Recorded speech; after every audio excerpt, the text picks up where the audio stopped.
नमस्कार दोस्तों, स्वागत है आपका हमारे चैनल द लर्निंग लैब पर, जहां हम आपके लिए लेकर आए हैं Uttar Pradesh junior assistant mains exam की प्रैक्टिस सीरीज, जिसके अंतर्गत ये आपका 38वां वीडियो है। इससे पहले 37 वीडियो ऑलरेडी चैनल पर उपलब्ध है, आप उन्हें जाकर देख सकते हैं। वीडियो को स्टार्ट करने से पहले आप थोड़ी सी इन्फॉर्मेशन सुन लीजिए, आपके लिए इम्पोर्टेंट है, जिसमें आपके सबसे पहले उत्तर प्रदेश लेखपाल की बात कर लेते हैं, क्योंकि ऑलरेडी नोटिफिकेशन आपका लेखपाल का आ चुका है, जिसके फॉर्म फिलिंग करने की जो डेट है वो 28 दिसंबर से आपकी प्रारंभ हो चुकी है। जिन बच्चों को लेखपाल का फॉर्म भरना है उनके लिए सिर्फ योग्यता कितनी है कि अगर आपने पैट 2025 अगर आपने दे रखा है, प्लस अगर आपने 12th कर रखी है, तो आप ऑलरेडी जाकर आप ऑनलाइन फॉर्म फिल कर सकते हैं। उसी क्रम में अगर हम बात करते हैं, आपके कांस्टेबल का भी नोटिफिकेशन ऑलरेडी सरकार ने अवेलेबल करा दिया है। 2026 में इसका भी एग्ज़ाम आपका कंडक्ट कराया जाना है। उसी क्रम में आपके अगर हम बात करते हैं यूपीएसआई की, तो इसका जो एग्ज़ाम कंडक्ट कराया जाना है मार्च में होना है। होमगार्ड की अगर हम बात करते हैं, तो होमगार्ड के लिए भी ऑलरेडी सरकार ने अनाउंसमेंट कर दिया है कि इसका एग्ज़ाम अप्रैल में कराया जाएगा। अब हम इन सब की बात क्यों कर रहे हैं वो भी समझ लीजिए, क्योंकि इन सब का संबंध है आपका जो नेक्स्ट वीडियो आने वाली है संडे को ऐसा क्या होने वाला है, तो संडे को जो आपकी वीडियो आएगी वो करंट अफेयर्स की वीडियो आएगी। और वो करंट अफेयर्स कौन से करंट अफेयर्स होंगे, इम्पोर्टेंट है आपके लिए, ध्यान रखिएगा। कौन से करंट अफेयर्स हैं वो हैं आपके 1 जनवरी से लेकर 31 दिसंबर 2025 तक जितनी भी उत्तर प्रदेश में आपकी घटनाएं हुई हैं, यानी फुल डिटेल वीडियो होगा Uttar Pradesh special current affairs का, जिसके अंतर्गत 1 जनवरी से लेकर 31 दिसंबर 2025 तक की कंप्लीट वीडियो उपलब्ध आपके लिए की जाएगी। इसलिए आपसे रिक्वेस्ट है कि अगर आप चैनल पर नए हैं तो चैनल को सब्सक्राइब कर लीजिए, बेल आइकन को प्रेस कर लीजिए, जिससे कि आपको ईजिली नोटिफिकेशन प्राप्त हो सके। ये जो संडे को वीडियो अवेलेबल है वो आपके लेखपाल के एग्ज़ाम के लिए, वहीं कांस्टेबल, यूपीएसआई और होमगार्ड के लिए इम्पोर्टेंट साबित होगी। इसलिए रिक्वेस्ट है आपसे कि आप बेल आइकन को प्रेस कर लो, जिससे कि जब भी ये वीडियो अवेलेबल हो आपके पास नोटिफिकेशन प्राप्त हो जाए। अब चलते हैं अपने आज के पहले क्वेश्चन पर। जमैका की राजधानी क्या है? किंगस्टन, वेलिंगटन, खार्तूम, रोम, इनमें से कोई नहीं। तो देखिए, डायरेक्टली आपसे क्वेश्चन पूछा गया है कि जो जमैका देश है आपका, उसकी राजधानी क्या है? तो सही आंसर होगा ऑप्शन नंबर 1 किंगस्टन, क्योंकि जो अदर आपके ऑप्शंस दे रखे हैं उनके भी आप आंसर समझ लीजिए, क्योंकि वहाँ से भी क्वेश्चन आपके आते हैं। जैसे मान के चलना कि वेलिंगटन किस देश की राजधानी है, तो वेलिंगटन राजधानी है आपके न्यूजीलैंड की, जो कि आपके यूपीपीसीएस के एग्ज़ाम में कई बार आपकी पूछी जा चुकी है। खार्तूम किसकी है, तो ये आपके सूडान देश है, जो कि अफ्रीका में पड़ता है। वहीं अगर हम रोम की बात करें तो वो आपकी इटली देश की राजधानी है। क्वेश्चन में पूछा गया था जमैका की राजधानी, तो सही आंसर है ऑप्शन नंबर 1 किंगस्टन। हाल ही में इंटरनेशनल मॉनेटरी फंड का एग्जीक्यूटिव डायरेक्टर किसे बनाया गया है? उर्जित पटेल, संजय सिंघल, रजत पुन्हानी, राधाकृष्णन, इनमें से कोई नहीं। तो देखिए, यहाँ पे डायरेक्टली आपसे क्वेश्चन पूछा जा रहा है कि जो आपका इंटरनेशनल मॉनेटरी फंड है, जिसे आप लोग शॉर्टकट में क्या कहते हैं, IMF कहते हैं, इनका एग्जीक्यूटिव डायरेक्टर अर्थात ED किसे बनाया गया है? तो सही आंसर है ऑप्शन नंबर 1 भारतीय मूल के ही हैं आपके उर्जित पटेल। इनको हाल ही में इंटरनेशनल मॉनेटरी फंड का एग्जीक्यूटिव डायरेक्टर बनाया गया है। अब उर्जित पटेल से संबंधित कुछ तथ्य भी समझ लीजिए, क्योंकि ये आपके इम्पोर्टेंट है, कई बार यहाँ से क्वेश्चन पूछे भी गए हैं। तो उर्जित पटेल आपके भारत के जो आपकी RBI है उसके गवर्नर भी आपके रह चुके हैं। कौन से गवर्नर रह चुके हैं, तो ये आपके 24th गवर्नर रह चुके हैं RBI के। ये चीज़ आपको याद रखनी है, इम्पोर्टेंट है, ध्यान रखिएगा। यहाँ पर ये जो क्वेश्चन है आपका अपॉइंटमेंट से आया है, अर्थात आपका जो नियुक्तियाँ होती हैं उससे ये क्वेश्चन पूछा गया है। अगर आप सभी को 2025 के सभी महत्वपूर्ण इम्पोर्टेंट, यानी आपके 1 जनवरी 2025 से लेकर 31 दिसंबर तक के जितने भी आपके अपॉइंटमेंट हैं उनका एक शॉर्ट वीडियो देखना है या कह सकते हैं डिटेल में पढ़ना है तो ऑलरेडी चैनल पर उपलब्ध है, आप उसे जाकर देख सकते हैं। क्वेश्चन का जो सही आंसर है वो है ऑप्शन नंबर 1 उर्जित पटेल। हाल ही में प्रवीण कुमार को किस संस्था का महानिदेशक बनाया गया है? आईटीबीपी, सीआईएसएफ, एनसीसी, आरबीआई, इनमें से कोई नहीं।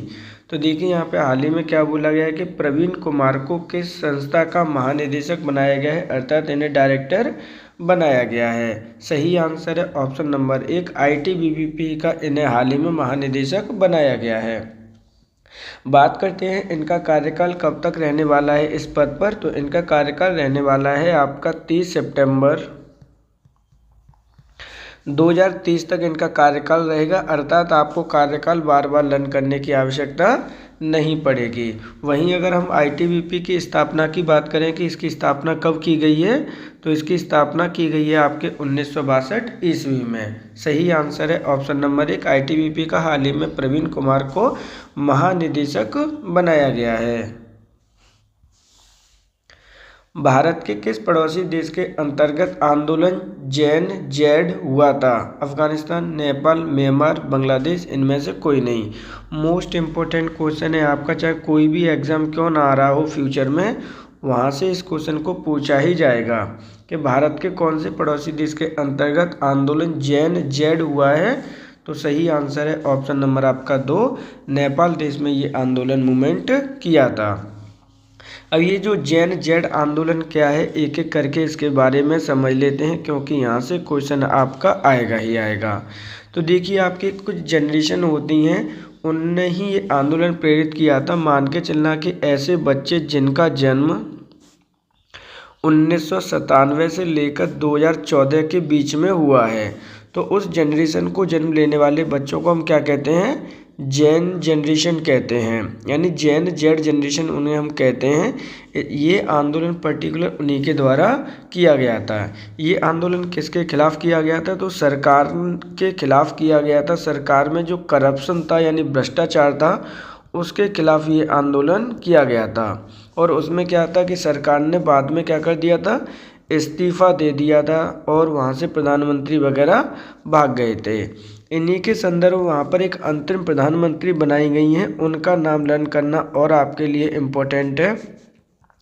तो उनका नाम लर्न कर लीजिएगा कि अंतरिम प्रधानमंत्री कौन बनाया गया है वहाँ पे। तो सुशीला कार्की को बनाया गया है। ये जो आपका फैक्ट है सुशीला कार्की का, वो 100% क्वेश्चन आपका आना ही आना है। सही आंसर है ऑप्शन नंबर 2 नेपाल। निम्नलिखित में से कौन शासक मुगल नहीं है? औरंगजेब, बलबन, शाहजहां, जहांगीर, इनमें से कोई नहीं। तो देखिए यहाँ पे बात की जा रही है कौन सा शासक आपका मुगल नहीं है। तो सही आंसर है ऑप्शन नंबर 2 बलबन आपका मुगल शासक नहीं है, क्योंकि जो बलबन है वो दिल्ली सल्तनत में हुआ था, यानी जब आपका सल्तनत काल चल रहा था उस समय सल्तनत काल का आपका शासक है। जबकि अगर हम मुग़लों की बात करें तो मुग़ल भारत में कब से कब तक रहे हैं? तो मुग़ल भारत में रहे हैं 1526 ईस्वी से लेकर 1857 तक। तो ये कहाँ से कहाँ तक रहे हैं? तो बाबर से लेकर जो बहादुर शाह जफ़र है सेकंड, वहाँ तक आपके रहे हैं। ये चीज़ आपको याद करनी है। अर्थात प्रथम मुग़ल शासक कौन था? बाबर था, और जबकि लास्ट शासक कौन था? तो बहादुर शाह जफ़र था। तो सही आंसर हो जाएगा ऑप्शन नंबर 2। विश्व एड्स दिवस कब मनाया जाता है? 1 दिसंबर, 10 दिसंबर, 23 दिसंबर, 25 जनवरी, इनमें से कोई नहीं। तो देखिए यहाँ पे बात की जा रही है विश्व एड्स दिवस की कि ये कब मनाया जाता है। सही आंसर है ऑप्शन नंबर आपका 1 प्रत्येक 1 दिसंबर को हम विश्व एड्स दिवस मनाते हैं। जबकि अदर ऑप्शन भी देख लीजिए, क्योंकि वो भी आपके इम्पोर्टेंट हैं। प्रत्येक 10 दिसंबर को हम क्या सेलिब्रेट करते हैं? तो विश्व मानवाधिकार हम सेलिब्रेट करते हैं। जो मानवाधिकार होता है, ह्यूमन डे होता है, ह्यूमन के राइट्स की बात करता है, उसे हम मनाते हैं विश्व मानवाधिकार दिवस। कब मनाते हैं? तो 10 दिसंबर को। वहीं 23 दिसंबर की बात करते हैं तो किसान दिवस आपका मनाया जाता है चौधरी चरण सिंह जी की याद में। बात करते हैं 25 जनवरी की, तो यहाँ पे हम मनाते हैं आपका जो मतदाता दिवस, क्या मनाते हैं आपका मतदाता दिवस मनाया जाता है आपका, ये चीज़ भी आपको याद रखनी है, क्योंकि आपके 25 जनवरी 1950 में ही क्या हुआ था, जो आपका चुनाव आयोग है उसकी स्थापना हुई थी। ये चीज़ आपको याद रखनी है, इलेक्शन कमीशन ऑफ इंडिया की स्थापना हुई थी। सहारा का रेगिस्तान किस महाद्वीप में स्थित है? दक्षिणी अमेरिका, उत्तरी अफ्रीका, अफ्रीका, एशिया, इनमें से कोई नहीं। तो देखिए सहारा का रेगिस्तान की बात की जा रही है, किस महाद्वीप में स्थित है? सही आंसर है ऑप्शन नंबर 3, ये अफ्रीका महाद्वीप में स्थित है। लेकिन अफ्रीका महाद्वीप में भी इसकी अगर साइट पूछ ली जाती है तो कहाँ पे स्थित है, तो मान के चलना जैसे ये आपका अफ्रीका महाद्वीप है, तो ये जो आपका सहारा का रेगिस्तान है वो कौन से एरिया में स्थित है? तो ये इस वाले एरिया में आपका स्थित है, अर्थात ये नॉर्थ अफ्रीका में स्थित है। ये चीज़ आपको याद रखनी है, क्योंकि हो सकता है कि कभी कभी आपकी साइडें भी पूछ ली जाती हैं। सही आंसर है option number 3। Great barrier reef कहाँ पर स्थित है? ऑस्ट्रेलिया, न्यूजीलैंड, स्वीडन, फिनलैंड, इनमें से कोई नहीं। तो देखिए मोस्ट इम्पोर्टेंट क्वेश्चन है, दुनिया की सबसे बड़ी रीफ है जो कि स्थित है आपके ऑस्ट्रेलिया में। सही आंसर है ऑप्शन नंबर आपका 1। अब बात कर लेते हैं ग्रेट रीफ के बारे में, क्योंकि यहाँ से क्वेश्चन पहले आपके पूछे जा चुके हैं। तो मान के चलना कि जैसे ये आपका ऑस्ट्रेलिया है, इसी तरह का आपका एक कॉन्टिनेंट है ऑस्ट्रेलिया, जहाँ पर आपसे बात की जाती है कि ये कौन सी डायरेक्शन में स्थित है। तो ये जो ग्रेट बैरियर रीफ है आपका कहाँ पर स्थित है? प्रशांत महासागर में स्थित है, और ये इस डायरेक्शन में आपका स्थित है। मान के चलिए कि ये आपका अगर ऑस्ट्रेलिया है तो ग्रेट बैरियर रीफ आपका यहाँ पर स्थित है पैसिफिक ओशन में। तो ये चीज़ भी आपको याद रखनी है, क्योंकि यहाँ से डिटेल आपकी पूछ ली जाती है। दुनिया की सबसे बड़ी कोरल रीफ है, इसे हम क्या कहते हैं? कोरल रीफ भी आपका नाम दिया गया है, क्योंकि ये कोरल से मिलकर बनी है। तो सही आंसर क्या होगा? Option number 1 Australia. G20 संगठन बैठक 2026 में कहाँ पर होगी? दक्षिणी अफ्रीका, ब्राज़ील, भारत, अमेरिका, इनमें से कोई नहीं। मोस्ट इम्पोर्टेंट क्वेश्चन है आपका 2026 के कोई भी एग्जाम के लिए कि G20 शिखर सम्मेलन 2026 की आयोजन कहाँ पे किया जाएगा। तो यहाँ पर एक अनाउंसमेंट भी सुन लीजिए, जितने भी आपके इंटरनेशनल ऑर्गेनाइजेशन के संगठन हैं, यानी जितनी भी आपकी बैठकें हुई हैं, उनका वीडियो आपका संडे को अवेलेबल होगा चैनल पर। और इसके साथ साथ में ही वे बच्चे जो उत्तर प्रदेश स्पेशल की तैयारी कर रहे हैं और करंट पढ़ना चाहते हैं, तो उनके लिए आपका 1 जनवरी से लेकर 31 दिसंबर 2025 तक का कंप्लीट वीडियो आने वाला है, जो कि बहुत ज़्यादा हेल्पफुल होगा आपके लिए। कहाँ के लिए? लेखपाल के लिए, वो होगा आपका UPSI के लिए, और वो होगा आपका जो अभी होमगार्ड जो एग्ज़ाम होना है उसके लिए। उसी प्रकार आपके जितने भी एग्ज़ाम आने, चाहे वो UP पुलिस का ही एग्ज़ाम क्यों ना हो, उसके लिए जो नेक्स्ट संडे को जो वीडियो अवेलेबल होगी वो मोस्ट इम्पोर्टेंट आपकी वीडियो होगी। तो आप चैनल को सब्सक्राइब कर लीजिए, बेल आइकन को प्रेस करना बिल्कुल मत भूलिएगा, जिससे कि ईजिली आपको नोटिफिकेशन मिल जाए। अब यहाँ पर हम अपना आंसर देख लेते हैं। क्वेश्चन में पूछा गया है कि G20 शिखर सम्मेलन की बैठक 2026 में कहाँ पर होगी। तो सही आंसर है ऑप्शन नंबर आपका 4 अमेरिका में। अमेरिका से मतलब आपका कहाँ है? डायरेक्टली आपका USA से है, और USA के किस शहर में होगी तो वो ध्यान भी रखिएगा, मियामी में होगी। बात करते हैं 2025 की बैठक कहाँ पर हुई है। तो 2025 की बैठक हुई है आपके दक्षिण अफ्रीका में, 2024 की बैठक हुई है ब्राज़ील में, और 2023 में बैठक हुई थी अपने भारत में। तो ये चीज़ भी आपको याद रखनी है। सही आंसर है ऑप्शन नंबर 4। T20 विश्व कप 2026 का आयोजन किस देश में किया जाएगा? भारत, श्रीलंका, बांग्लादेश, पाकिस्तान, इनमें से कोई नहीं। तो देखिए यहाँ पे T20 विश्व कप 2026 की बात की जा रही है कि किस देश में किया जाएगा। तो सही आंसर क्या है इसमें से? तो सही आंसर है ऑप्शन नंबर आपका 5, इनमें से कोई नहीं। क्योंकि देखिए जो भारत T20 विश्व कप 2026 की हम बात कर लेते हैं, इम्पोर्टेंट है आपका, वर्ल्ड कप क्रिकेट का वर्ल्ड कप है, ये चीज़ भी आप ऑलरेडी जानते हैं। 26 की बात करते हैं तो यहाँ पर जो होने वाला है वो 2 देशों में इसका आयोजन किया जाएगा। नंबर 1 किसमें किया जाएगा, भारत में, प्लस इसके साथ साथ आपके कुछ मैच श्रीलंका में भी इसके किए जाएंगे। इसलिए इसमें कोई भी एक आंसर आइडेंटिफाई करना क्या है, इजी नहीं है, ध्यान रखना है। 2024 की अगर हम बात करते हैं कि कौन विजेता बना था 2024 में T20 वर्ल्ड कप का, तो वो भारत बना है, ये चीज़ भी आपको याद रखनी है। हम बात करते हैं 2026 की, तो कितनी टोटल टीम होने वाली है, तो 20 टीम होने वाली हैं, ये मोस्ट इम्पॉर्टेंट फैक्ट है इसके अंतर्गत। सही आंसर है option number 5। Napoleon Bonaparte France का राजा कब बना था, 1804, 1815, 1789, 1793, इनमें से कोई नहीं। तो देखिए एक एक करके इनके बारे में समझते हैं। फ्रांस की क्रांति से संबंधित क्वेश्चन है, वहाँ से कभी कभी क्वेश्चन आपके पूछ लिए जाते हैं। नेपोलियन बोनापार्ट फ्रांस का राजा कब बना था, ये क्वेश्चन है आपका।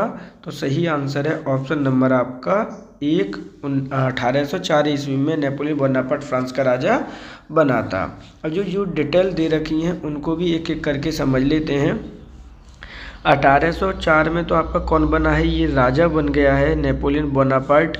जबकि 1815 ईस्वी में एक युद्ध हुआ था, जिस युद्ध को नाम देते हैं वाटरलू का युद्ध। क्या है, वाटरलू का बैटल हुआ था, उसमें ये क्या हो गया था, हार गया था। ये चीज़ आपको याद रखनी है।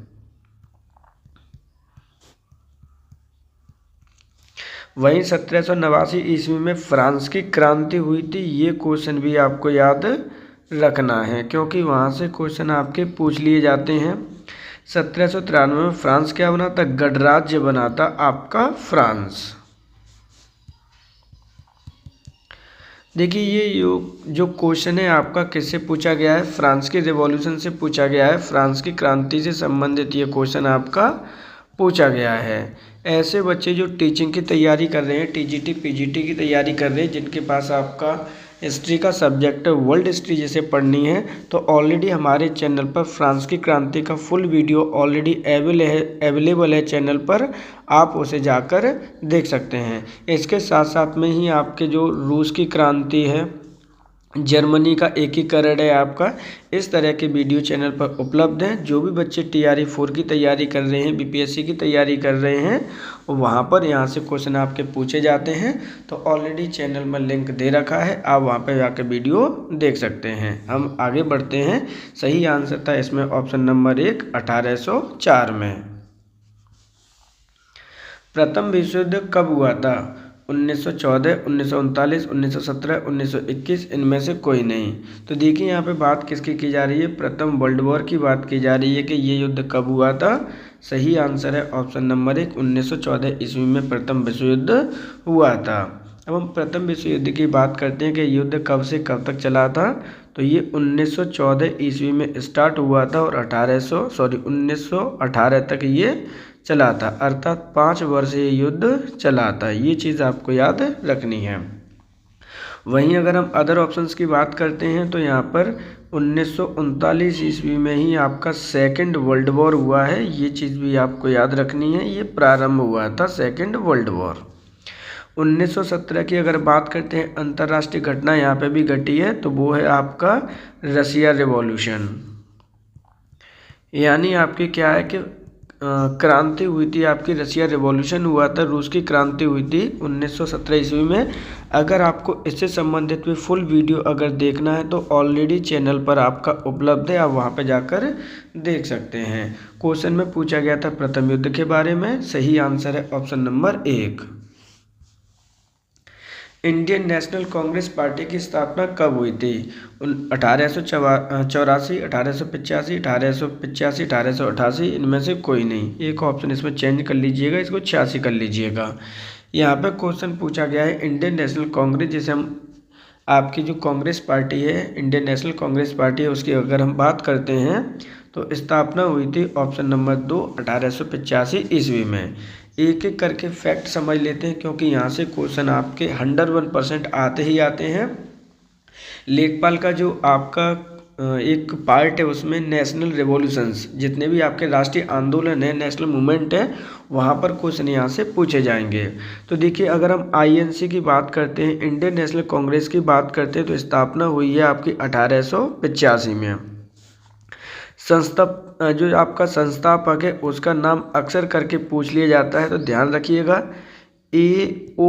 ह्यूम ने इसकी स्थापना की है। अब ये जो A.O. ह्यूम है, इनका कंप्लीट नाम क्या है, तो ऑक्टेवियन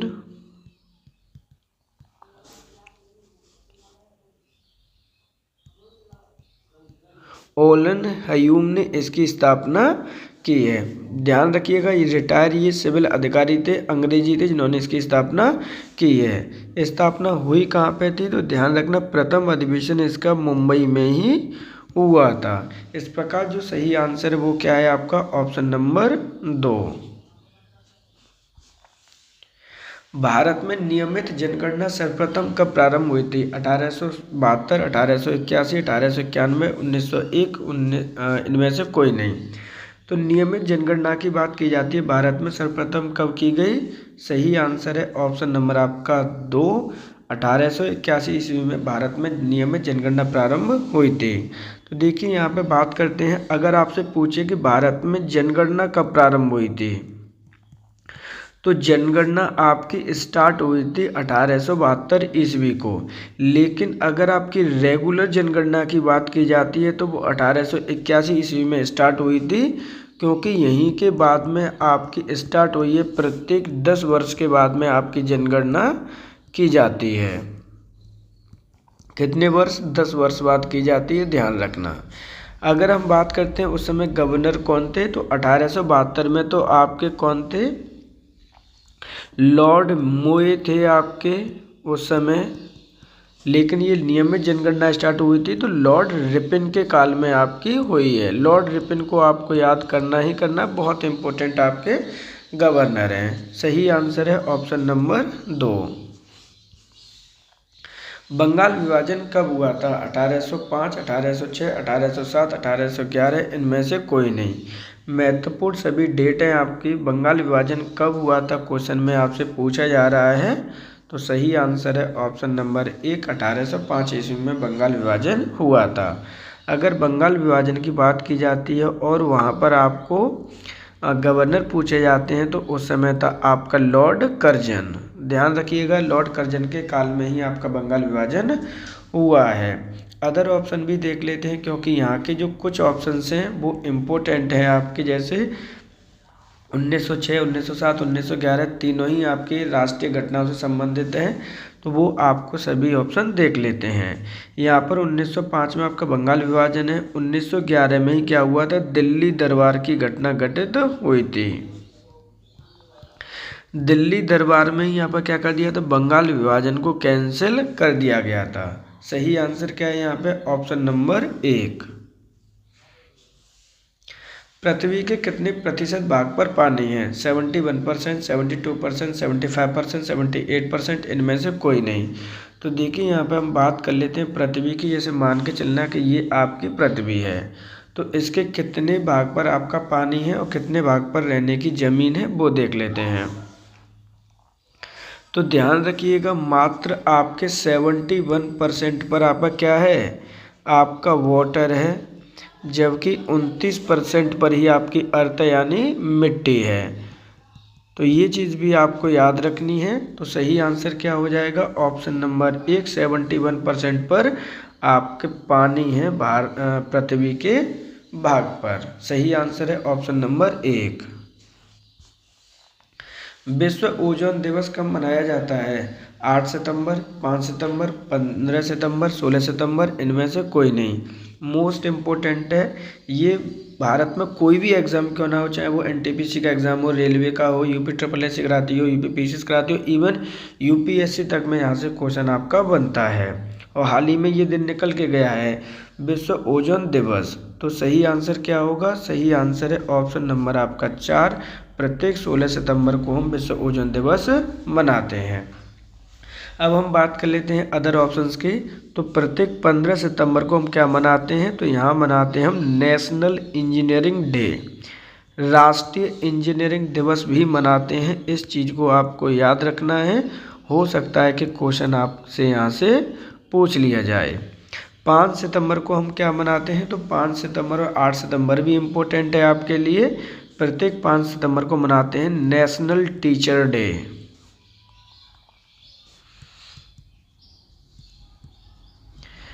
वहीं पर अगर हम 8 सितंबर की बात करते हैं तो हम साक्षरता दिवस भी मनाते हैं। ये एक एक आपके जो दिवस हैं वो इम्पोर्टेंट है, ध्यान रखिएगा। सही आंसर क्या है, ऑप्शन नंबर 4।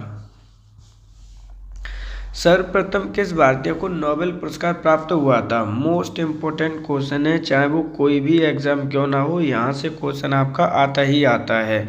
यहाँ पर हम सभी फैक्ट को हम डिटेल में समझेंगे। सर्वप्रथम किस भारतीय को नोबेल पुरस्कार प्राप्त हुआ है? Kailash Satyarthi, Rabindranath Tagore, mother Teresa, R Venkataraman, इनमें से कोई नहीं। तो सही आंसर है ऑप्शन नंबर आपका 2। सर्वप्रथम आपके रविन्द्रनाथ टैगोर को आपका नोबेल पुरस्कार प्राप्त हुआ है। एक एक करके इनके बारे में डिटेल देख लेते हैं। इन्हें जो नोबेल पुरस्कार प्राप्त हुआ था वो कब प्राप्त हुआ है? तो 1913 ईस्वी में इनको प्राप्त हुआ था। किस क्षेत्र में प्राप्त हुआ है? तो इन्हें प्राप्त हुआ था आपके साहित्य के क्षेत्र में। इन्होंने ऐसी कौन सी कविता लिखी थी? तो इनकी एक पुस्तक है गीतांजलि, उनके लिए इन्हें क्या मिला था? आपका लिटरेचर के लिए, साहित्य के लिए नोबेल पुरस्कार प्राप्त हुआ था 1913 ईस्वी में। अब हम बात करते हैं अदर ऑप्शन की, क्या उन्हें भी आपके नोबेल पुरस्कार मिले हैं? तो बिल्कुल मिले हैं। कैलाश सत्यार्थी की अगर हम बात करते हैं तो इन्हें 2014 में मिला था। चाइल्ड जो राइट्स होते हैं उनके लिए इन्हें मिला था, यानी जो बच्चों के अधिकार होते हैं उनके लिए इन्होंने आंदोलन लड़ा था। वहीं मदर टेरेसा को भी मिला हुआ है, ध्यान रखना है। इन्हें किसके लिए मिला था? तो ह्यूमैनिटेरियन के लिए मिला था, इन्हें मानव की सेवा करने के लिए मिला था। आर वेंकटरमन का भी आपको इम्पोर्टेंट है, वो भी लर्न करना है क्योंकि यहाँ से भी क्वेश्चन अक्सर पूछा जाता है। 1930 ईस्वी में मिला था। किस क्षेत्र में मिला है? तो इन्हें फिजिक्स के क्षेत्र में मिला था। इनने किसकी खोज की थी? तो रमन इफेक्ट की खोज की थी इन्होंने। उसको क्या बोलते हैं? रमन इफेक्ट कहते हैं। जैसे मान के चलिए, इनकी मैं थोड़ी सी डिटेल में बात कर लेता हूँ। रमन इफेक्ट क्या है? तो जैसे मान के चलना कि ये आपके कोई भी नदी, तालाब या कुछ भी है जहाँ पर आपका क्या भरा हुआ है? पानी आपका भरा हुआ है। तो जब आपकी इसमें सनलाइट पड़ती है, क्या पड़ती है? आपकी सनलाइट पड़ती है, तो वहाँ पर एक क्या है कि आपकी जो तरंगें प्रोड्यूस होती हैं, जो इफ़ेक्ट होता है जब आपकी लाइट पड़ती है, स्पेक्ट्रम यूज़ होता है। क्या पड़ता है? आपका एक स्पेक्ट्रम बनता है, उसे हम रमन इफेक्ट कहते हैं। सही आंसर है ऑप्शन नंबर 2। इम्फाल किस राज्य की राजधानी है? मणिपुर, नागालैंड, त्रिपुरा, अरुणाचल प्रदेश, इनमें से कोई नहीं। तो देखिए अक्सर करके इस तरह से क्वेश्चन पूछ लिए जाते हैं। और नॉर्थ इंडिया वाले जितने भी स्टेट्स हैं आजकल तो वैसे ही चर्चा में रह रहे हैं, तो और ज़्यादा इम्पोर्टेंट आपके हो जाते हैं। इम्फाल सही राजधानी किसकी है? वो है ऑप्शन नंबर 1, मणिपुर की राजधानी है इम्फाल। अगर हम अदर ऑप्शन की बात करते हैं तो जैसे हम नागालैंड की बात करते हैं तो इसकी राजधानी है आपकी कोहिमा है। वहीं अगर हम त्रिपुरा की बात करें तो इसकी राजधानी आपकी अगरतला है। अरुणाचल प्रदेश की बात करते हैं तो इसकी राजधानी है आपकी ईटानगर। अच्छा, आपके लिए, सभी बच्चों के लिए होमवर्क है, वो भी समझ लीजिए क्योंकि यहाँ से क्वेश्चन आपके 100% आपका बनना ही बनना है। जितने भी आपके नॉर्थ ईस्ट वाले स्टेट्स हैं उनको ध्यान से आपको रीड करना है, जितने भी हैं। और अक्सर करके कहाँ से? जो भी आपके बांग्लादेश से आपके लगे हुए हैं उनको डिटेल में आपको पढ़ना है, क्योंकि वहाँ पर आजकल कुछ ज़्यादा ही चर्चा चल रही है इन स्टेट्स की। क्योंकि आपको भी पता है कि अभी भारत और बांग्लादेश के जो जितने भी संबंध हैं वो अच्छे नहीं हैं, तो वहाँ से क्वेश्चन 100% आपके पूछे ही जाने हैं। इसलिए आपको नॉर्थ ईस्ट स्टेट्स हैं वो अच्छे से लर्न कर लीजिए, कौन सा राज्य किससे मिल रहा है, किसकी सीमा किसके साथ में बन रही है, म्यांमार के साथ कौन सी बन रही है, चीन के साथ में कौन सी बनती है, नेपाल के साथ में कौन सी बन रही है।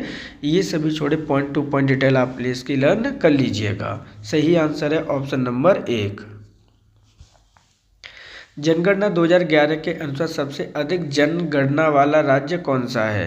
तो देखिए यहाँ पे एक शब्द आपका मिस हो रहा है, उसे भी आप चेंज कर लीजिएगा। जनगणना नहीं है यहाँ पे, क्या है आपका?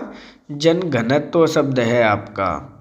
कि सबसे अधिक जनघनत्व वाला राज्य कौन सा है? सिक्किम, गोवा, बिहार, दिल्ली, इनमें से कोई नहीं। तो सही आंसर है ऑप्शन नंबर 3 बिहार राज्य है।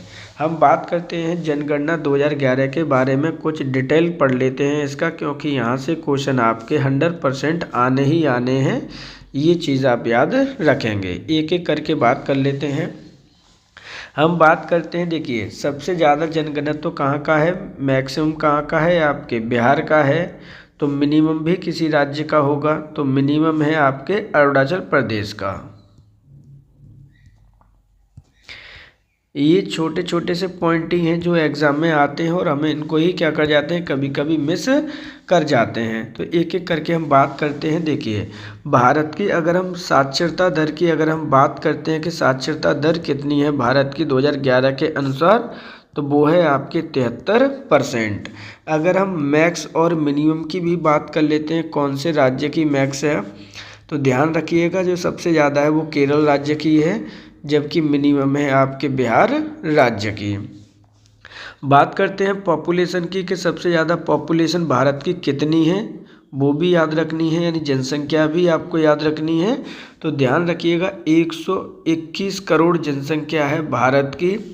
सबसे ज़्यादा है यूपी में और सबसे कम कहाँ पर है, ये क्वेश्चन भी आपसे पूछ लिया जाता है, तो वो है आपकी सिक्किम में। अगर हम बात करते हैं किसकी, देखिए एक एक करके सभी डिटेल में भी पढ़ना है हमें लिंगानुपात की, क्योंकि लिंगानुपात से भी क्वेश्चन आपके आते हैं। भारत का लिंगानुपात कितना है, तो भारत का लिंगानुपात है आपका 943। सबसे ज़्यादा लिंगानुपात किसका है, तो वो है आपके केरल राज्य का, और सबसे कम है आपके हरियाणा राज्य का। वहीं हम जनघनत्व की भी बात कर रहे थे। भारत का जनघनत्व कितना है, तो 382 है जनघनत्व पर किलोमीटर स्क्वायर एरिया में। ये चीज़ भी आपको याद रखनी है। साक्षरता, पॉपुलेशन, लिंगानुपात, जनघनत्व, ये 4 फैक्ट ऐसे हैं जो क्वेश्चन आपके पूछे जाते हैं प्रत्येक एग्जाम में जनगणना 2011 से। अगर आपको पर्टिकुलर जनगणना 2011 पढ़नी है तो ऑलरेडी आप चैनल पर जा सकते हैं, वहाँ पर आपका फुल वीडियो अवेलेबल है, आप डिटेल में देख सकते हैं। सही आंसर है ऑप्शन नंबर 3। भारत छोड़ो आंदोलन के समय उत्तर प्रदेश के किस जिले में समानांतर सरकार की स्थापना की गई थी? प्रयागराज, लखनऊ, बलिया, फैजाबाद, इनमें से कोई नहीं। मोस्ट इम्पोर्टेंट क्वेश्चन है आपका, उत्तर प्रदेश का कोई भी एग्जाम क्यों ना हो, यहाँ से क्वेश्चन कई बार आपके पूछे जाते हैं कि भारत छोड़ो आंदोलन के समय उत्तर प्रदेश के कौन से जिले में समानांतर सरकार का गठन किया गया था? तो सही आंसर ऑप्शन नंबर 3 बलिया जिले में समानांतर सरकार का गठन किया गया था। एक एक करके हम बात कर लेते हैं। तो बलिया जिले में जो समानांतर सरकार का गठन किया गया था किसके द्वारा किया गया है, तो वो किया गया था आपका चित्तू पांडे के द्वारा। चित्तू पांडे ने कब की थी, तो 1942 ईस्वी में इसका गठन हुआ था, क्योंकि आपको भी पता है कि भारत छोड़ो आंदोलन 1942 में भारत में प्रारंभ हुआ था। सही आंसर है ऑप्शन नंबर 3। वह स्तूप जिसका संबंध भगवान बुद्ध के जीवन की किसी भी घटना से नहीं है? सारनाथ, बोधगया, सांची, कुशीनगर, इनमें से कोई नहीं। तो देखिए यहाँ पे बात करते हैं कि वह बौद्ध स्तूप कौन सा है वर्तमान में जिसका संबंध भगवान बुद्ध की किसी भी घटना से नहीं है? तो सही आंसर है ऑप्शन नंबर आपका 3 सांची। तो देखिए एक एक करके बात कर लेते हैं कि ये कहाँ पर स्थित है। तो ये सांची जिले में ही स्थित है, एमपी में, जिसे बनवाया था आपके अशोक ने। यहाँ पर कोई भी घटना किसी संबंधित भगवान बुद्ध से संबंधित नहीं है। जबकि अगर हम सारनाथ की बात करते हैं तो ये कहाँ पर स्थित है, तो उत्तर प्रदेश के जो वाराणसी शहर है आपका उसमें स्थित है सारनाथ, जहाँ पर उन्होंने प्रथम उपदेश दिया था। वहीं अगर हम बोध गया की बात करते हैं तो ये कहाँ पर है, तो ये आपके बिहार राज्य में स्थित है। कौन सा जिला है, तो वहाँ पर ये गयाजी जिले में ही स्थित है, जहाँ पर भगवान बुद्ध को ज्ञान की प्राप्ति हुई थी। कुशीनगर की अगर हम बात करते हैं तो यहाँ पर इनकी क्या हुई थी, डेथ हुई थी। ये चीज़ भी आपको याद रखनी है। तो सही आंसर क्या होगा, ऑप्शन नंबर 3। निम्नलिखित में से किस स्थान पर हर्षवर्धन ने बौद्ध महासम्मेलन का आयोजन किया था? काशी, अयोध्या, प्रयाग, सारनाथ, इनमें से कोई नहीं। तो देखिए यहाँ पे बात की जा रही है किसकी, हर्षवर्धन की बात की जा रही है कि उसने 2 बौद्ध महासम्मेलन आयोजित किए थे। सही आंसर है ऑप्शन नंबर 3 प्रयाग में।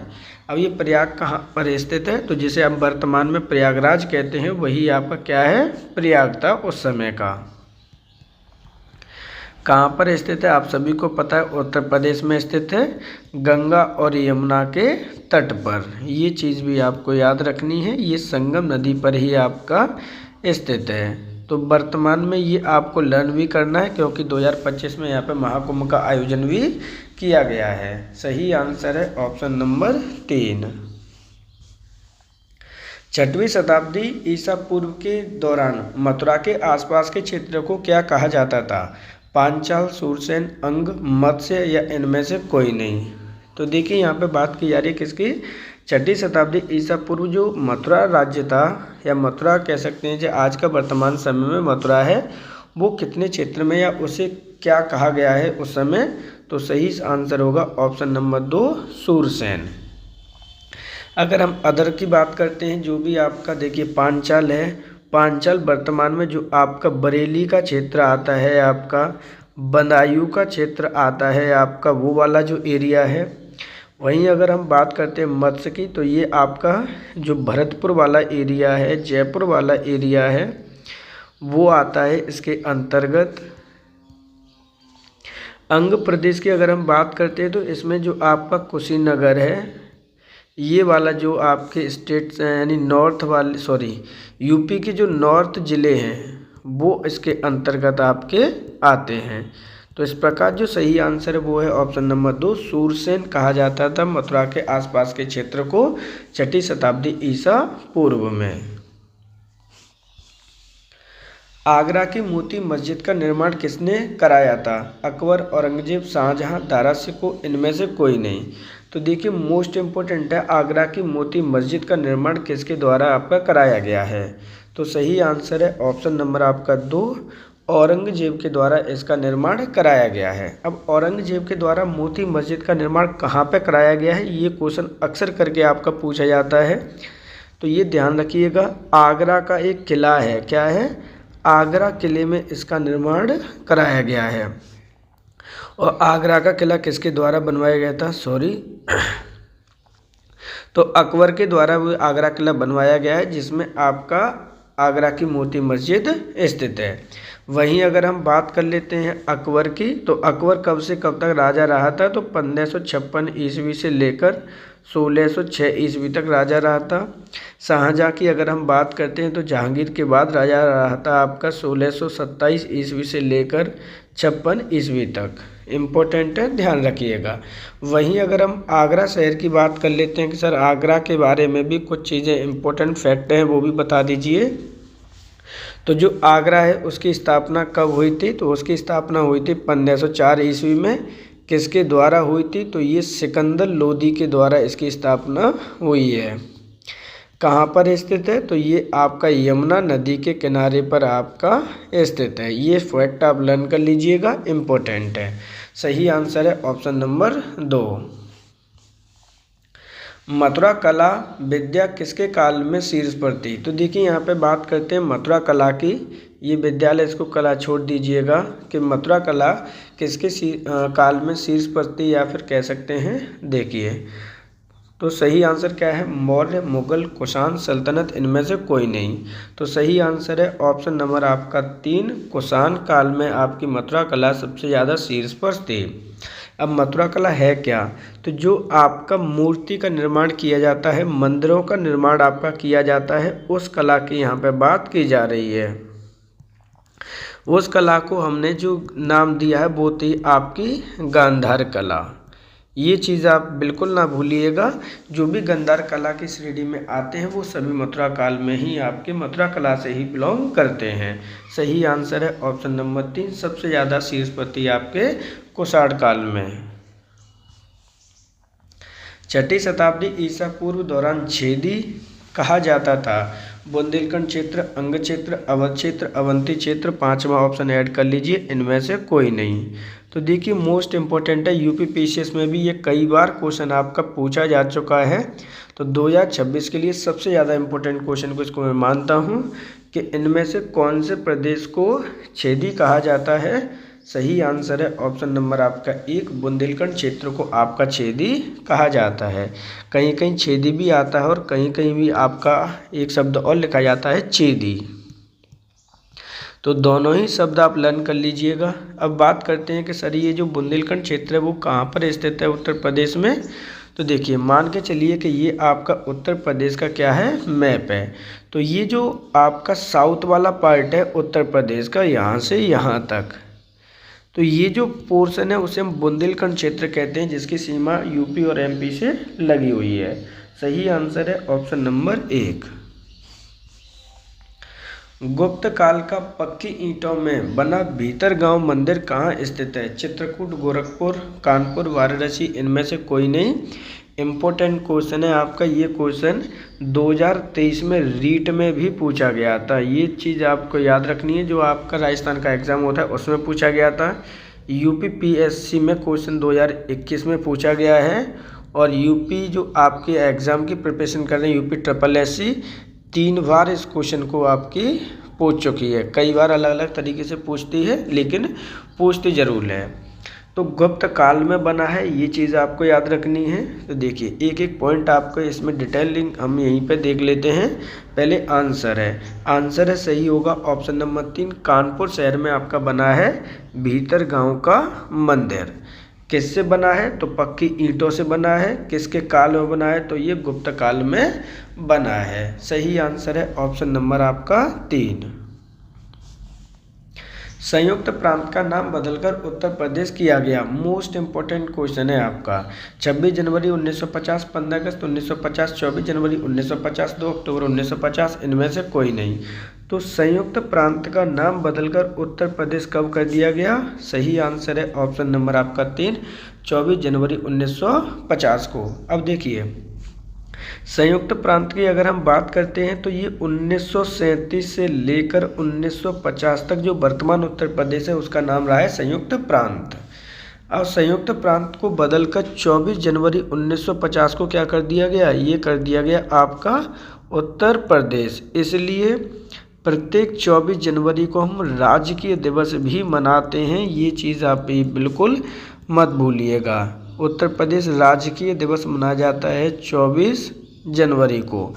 प्रारंभ कब हुआ है इसे मनाना, तो प्रारंभ हुआ है 2018 से। सही आंसर है ऑप्शन नंबर आपका 3। उत्तर प्रदेश की राजधानी 1921 ईस्वी से कहां स्थानांतरित कर लखनऊ की गई। प्रयाग, आगरा, कानपुर, देहरादून, इनमें से कोई नहीं।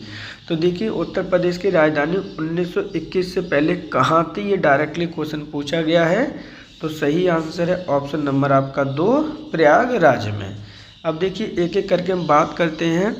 तो 1921 ईस्वी में राजधानी क्या बना था आपका, 1921 ईस्वी में राजधानी बनी थी आपकी लखनऊ। लेकिन कौन से रूप में बनी थी, आंशिक रूप में बनी थी कि ये भैया आंशिक रूप में रहेगी यूपी की राजधानी। लेकिन इसे 1935 ईस्वी में क्या बना दिया गया, पूर्ण राजधानी बना दिया गया। किसे बना दिया, लखनऊ को। लखनऊ को किस नाम से भी जानते हैं, तो नवाबों के शहर के नाम से भी इसे हम जानते हैं। नवाबों का शहर उपनाम है इसका। क्वेश्चन आपसे पूछा जाता है। सही आंसर है ऑप्शन नंबर 2, प्रयागराज। काकोरी कांड के प्रधान आरोपी पंडित राम प्रसाद बिस्मिल को फांसी दे दी गई। वाराणसी, कानपुर, गोरखपुर, लखनऊ, इनमें से कोई नहीं। तो काकोरी हत्याकांड हुआ था आपका, उसके आरोपी थे पंडित राम प्रसाद बिस्मिल। कहाँ पे इसको फांसी दे दी गई, कहाँ पर इनको फांसी दे दी गई। सही आंसर है ऑप्शन नंबर 3, गोरखपुर में इन्हें फांसी दे दी गई। अब हम बात करते हैं कि काकोरी कांड हुआ कब था। तो काकोरी कांड हुआ था आपके 1925 ईस्वी में। इसके अंतर्गत जो आपकी एक ट्रेन का नाम भी आप लर्न कर लीजिएगा, ट्रेन 8 डाउन। यहाँ पे से क्या कर लिया गया था, लूट लिया गया था। और ये लूटा कहाँ गया था, कभी कभी पूछ लिया जाता है। तो जो आपका सहारनपुर का क्षेत्र है ना, उस क्षेत्र में आपको लूटा गया है। तो उसी घटना को हम कहते हैं काकोरी घटना। उसमें राम प्रसाद बिस्मिल को फांसी दे दी गई गोरखपुर में। सही आंसर है ऑप्शन नंबर 3। गौतम बुद्ध नगर जिले का मुख्यालय कहाँ स्थित है? ग्रेटर नोएडा, रमाबाई, गाजियाबाद, नोएडा, इनमें से कोई नहीं। तो गौतम बुद्ध नगर का जो जिले का मुख्यालय स्थित है वो सही आंसर होगा ऑप्शन नंबर आपका 1, ग्रेटर नोएडा में स्थित है।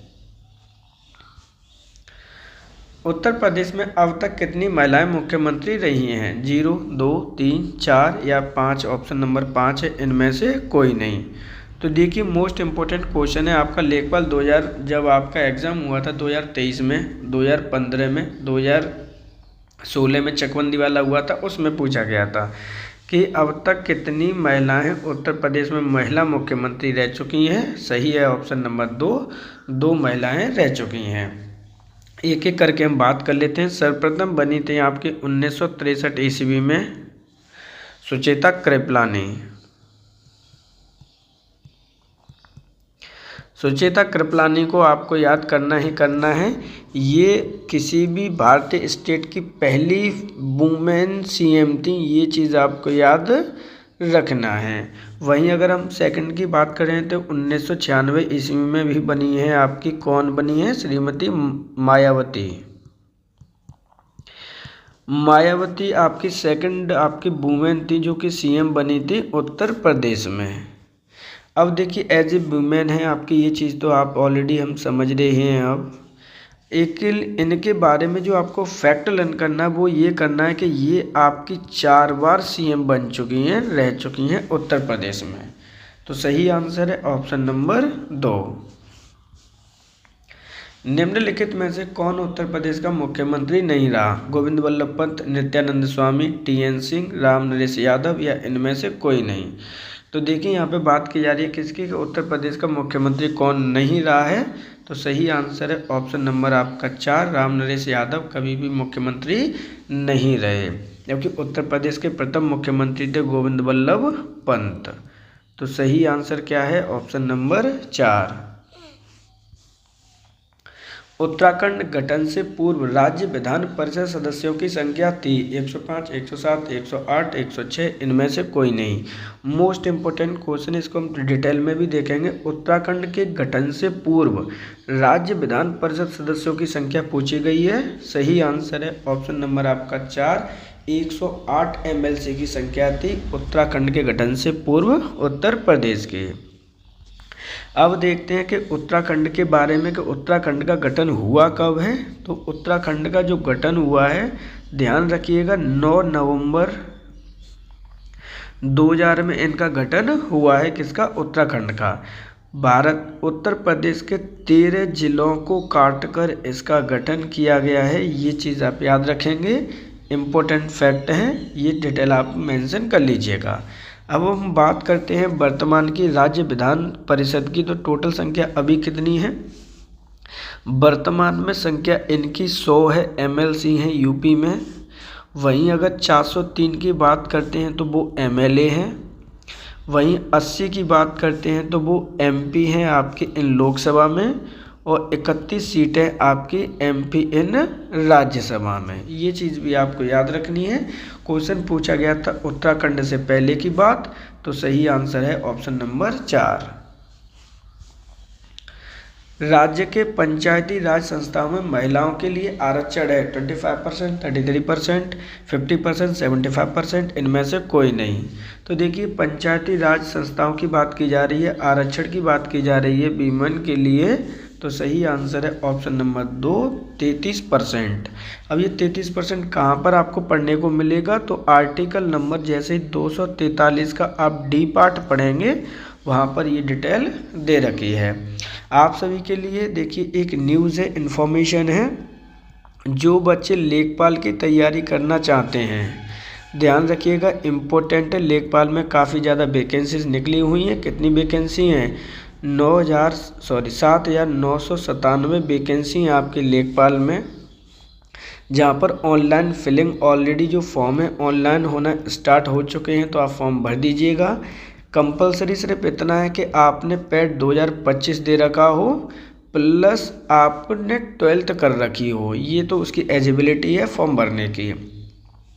जहाँ पर आपका न्यू सिलेबस ऑलरेडी अपडेट कर दिया गया है, किसका, लेखपाल का, वहाँ पर हम डिटेल में पढ़ने वाले हैं। जिस तरह से हमने बीपीओ के लिए प्रैक्टिस सीरीज स्टार्ट की थी 2025 में एग्ज़ाम हुआ था, उसी प्रकार लेखपाल के लिए हम पर्टिकुलरली पंचायती राज सिस्टम कम से कम 5 से 6 वीडियो लेकर आने वाले हैं, जिसमें आपका 5 नंबर का इजीली हम कवर कर लेंगे। इम्पोर्टेंट फैक्ट है, ध्यान रखिएगा, बेल आइकन को प्रेस कर लो आप, जिससे कि जब भी ये सीरीज आए आपको नोटिफिकेशन इजीली प्राप्त हो जाए। क्वेश्चन पूछा गया था पंचायती राज सिस्टम में, तो सही आंसर है ऑप्शन नंबर आपका 2। मुख्य मेट्रोपॉलिटन मजिस्ट्रेट है लखनऊ, प्रयागराज, आगरा, कानपुर, इनमें से कोई नहीं। तो मुख्य मेट्रोपॉलिटन मजिस्ट्रेट स्थित है आपके लखनऊ में। सही आंसर है ऑप्शन नंबर आपका 1। अब लखनऊ के बारे में हम डिटेल थोड़ी सी जान लेते हैं कि कब ये राजधानी बना है। तो ये राजधानी बना है आपका 1921 ईस्वी में, लेकिन आंशिक रूप से बना था, पिछले क्वेश्चन में भी बताया ये। 1935 ईस्वी में ये पूर्ण राजधानी बना है आपके किसकी, यूपी की। इसे हम नवाबों की शहर भी कहते हैं, ये चीज़ आप याद रखना। पंचायत चुनाव लड़ने की एक व्यक्ति की न्यूनतम आयु होनी चाहिए 18 वर्ष, 25 वर्ष, 21 वर्ष, 30 वर्ष, इनमें से कोई नहीं। तो देखिए यहाँ पे पंचायत चुनाव लड़ने की आयु पूछी गई है, कितनी होनी चाहिए। आपके लिए मैं बता दूं कि ये क्वेश्चन आपका जब 2015 में एग्ज़ाम हुआ था लेखपाल का, उसमें भी पूछा गया था। तो उस समय काफ़ी बच्चे इतना इन्वॉल्वमेंट नहीं थे पंचायतों में, ना ही बहुत पहली बार इसकी वैकेंसीज आई थी। पंचायती राज सिस्टम की बुक्स भी नॉर्मल अवेलेबल थी, लेकिन आज के समय डिटेल में भी अवेलेबल हैं। सही आंसर है ऑप्शन नंबर आपका 3, 21 वर्ष। अब देखिए एक एक करके हम बात कर लेते हैं। भारत में जो वोट देने की आयु है वो कितनी है, तो वोटिंग एज है आपकी 18 वर्ष। अगर आप 25 वर्ष के हो जाते हैं तो आप एमपी का चुनाव लड़ सकते हैं, लोकसभा में आप चुनाव लड़ सकते हैं, नॉर्मल सी बात है। पंचायत का चुनाव लड़ना है तो आपकी 21 वर्ष होनी चाहिए। अगर आप 30 प्लस हो चुके तो एमपी इन राज्यसभा का चुनाव भी आप लड़ सकते हैं। वहीं अगर हम प्रेसिडेंट की बात करते हैं कि सर प्रेसिडेंट का अगर चुनाव लड़ना हो या फिर आपको राज्यपाल बनना हो तो आपकी कितनी मिनिमम आयु होनी चाहिए, तो उस समय आपकी 35 की मिनिमम आयु होनी चाहिए। ये आपकी डिटेल है। सही आंसर है ऑप्शन नंबर आपका 3। तो देखिए इस प्रकार आज के हमारे 38 क्वेश्चन कंप्लीट होते हैं। सॉरी 2 क्वेश्चन इसमें मेंशन नहीं किए गए हैं, थोड़ी सी आपसे मुझे डिटेल में बात करनी है, तो हम नेक्स्ट पेज पर डिटेल में बात कर लेते हैं। देखिए आप लोगों के लिए जो हम डिटेल लेकर आने वाले हैं वो समझ लीजिए। इस संडे को जो आपकी क्लास होने वाली है वो किसकी क्लास होने वाली है। ऐसे बच्चे जो भी उत्तर प्रदेश से तैयारी कर रहे हैं उनके लिए खुशखबरी है कि 1 जनवरी से लेकर 31 दिसंबर 2025 तक जितने भी आपका करंट अफेयर्स है, लेकिन वो करंट अफेयर्स किससे संबंधित है ये ज़्यादा मैटर करता है। तो उत्तर प्रदेश स्पेशल जितने भी आपके करंट स्पेशल हैं आपके पूरी साल का एक वीडियो में आपके लिए आने वाला है। तो मोस्ट इम्पोर्टेंट है संडे के करंट अफेयर्स की आपकी वीडियो। तो उसके लिए आप बेल आइकन को सिर्फ प्रेस कर लो, जिससे कि आपको ईजिली क्या मिल जाए, नोटिफिकेशन मिल जाए। ये जो वीडियो आने वाली है वो किसके लिए आपकी इम्पोर्टेंट होगी, जैसे यूपी कांस्टेबल के आपके ऑलरेडी फॉर्म का नोटिफिकेशन आ चुका है। आप लेखपाल की अगर आप तैयारी कर रहे हैं तो उसके लिए भी होगा। आपको पता है कि यूपी एसआई का ऑलरेडी 8 से 9 मार्च को एग्ज़ाम है, उसमें भी आपको संबंधित क्वेश्चन पूछे जाएंगे। होम गार्ड का भी पेपर होना है, उसमें भी वहाँ से क्वेश्चन आपके पूछे जाने हैं। इसलिए आपसे रिक्वेस्ट है कि बेल आइकन को प्रेस कर लो, जिससे कि ईजिली आपको नोटिफिकेशन मिल जाए कि आपको हमें उत्तर प्रदेश स्पेशल का करंट अफेयर्स पढ़ना है, जिससे कि संडे को वीडियो अवेलेबल होगी चैनल पर। थोड़ी सी और डिटेल बात कर लेते हैं, हम लेखपाल की बात कर लेते हैं यहाँ पर। तो लेखपाल के ऑलरेडी 28 दिसंबर से ध्यान रखिएगा फॉर्म ऑनलाइन होना स्टार्ट हो चुके हैं। ये चीज़ आपको याद रखनी है। इसमें सिर्फ आपके पास क्या होना चाहिए, तो पैट 2025 आपने दे रखा हो प्लस आपने 12th ऑलरेडी कर रखा हो। सिर्फ इतनी सी एलिजिबिलिटी है, इसकी योग्यता है और आप इजीली फॉर्म फिल कर सकते हैं। तो उन सब के लिए आपके लिए एक वीडियो अवेलेबल होगा उत्तर प्रदेश स्पेशल का, जिसमें 1 जनवरी से लेकर 31 दिसंबर 2025 तक का कंप्लीट करंट अफेयर्स इन्वॉल्वमेंट होगा। आप सभी से रिक्वेस्ट है कि अगर आपको हमारा कंटेंट सीरियसली अच्छा लगता है तो आप चैनल को सब्सक्राइब करना मत भूलिएगा, बेल आइकन को प्रेस कर लीजिएगा, जिससे कि आने वाले वीडियो का नोटिफिकेशन भी आपको प्राप्त हो सके। आज के बाद आपका रेगुलर बेसिस पर चैनल पर वीडियो उपलब्ध होगा। आज के लिए इतना ही। आप सभी का धन्यवाद।